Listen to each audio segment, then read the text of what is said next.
مشاهدينا الكرام، السلام عليكم ورحمة الله. واحد الحادثة خطيرة وشوية كانت غتكون فاجعة لولا الألطاف الإلهية. وقعت بمنطقة الرحمة بمدينة الدار البيضاء زوال اليوم الأربعاء. السبب هو حفرة ديال الأشغال مهجورة، وما دايرين على لا علامة تشوير لا والو. وبسالعات سيارة صغيرة كان فيها أسرة مكونة من زوج وزوجة وطفلين. وحسب ما تم معاينته من عين المكان، فقد السيارة سقطت بشكل مفاجئ داخل هذه الحفرة، الشيء اللي استدعى تدخل مواطنين لمحاولة إنقاذ الركاب.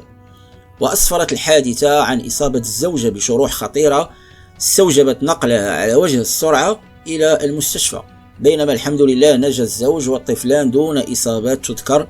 في وقت تعرضت السيارة لأضرار مادية جسيمة كيف كتشوفوا في هذه اللقطات.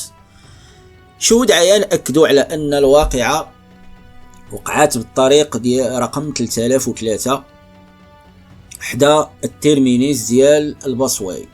اضطر السائق، كان الشيفور غادي السيد غادي بالطوموبيل، بانت لي واحد الشاحنة بغى يتفاداها ويرجع مارشاريال. ديك الوقيته اللي رجع مارشاريان طاحت الطوموبيل في ديك الحفرة العميقة، واللي ظلت هذيك الحفرة مهجورة دون أي حواجز وقائية.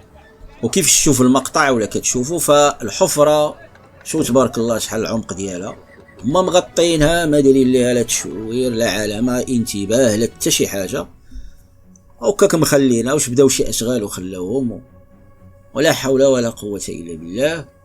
وتصور دابا كون توفاو هاد الناس، على من دابا وشكون السبب وشكون يتحمل المسؤولية وما إلى ذلك.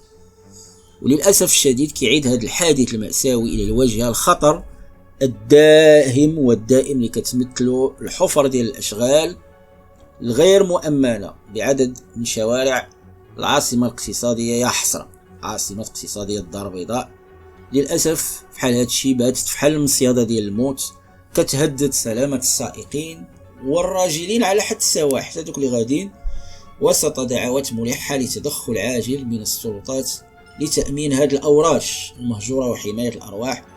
اللي كان وقع على عقلته الدري اللي كان مسكين غادي واحد الحفرة ديال شي شركة ما مغطية، ما مديرين عليها شي تشويل، تزلق فيها مسكين داك الدري وكان غرق ومات. لكنتو عاقلين، فلا حول ولا قوة إلا بالله العلي العظيم. هنا كيبان لك على اننا ما عندنا لا مسؤولين لا والو، وحق الله العظيم والله ما عندنا شي مسؤولين، ما كيتسوقوا لا شعب لا والو. ودابا كون ماتوا هذوك الناس، دابا السيده مسكينه قالك جروح خطيره، نسال الله يشافيها ويعافيها. متنساش تشترك في القناة ديالنا وتفعل زر الجرس باش توصل بجديد فيديوهاتنا، وشكرا لك.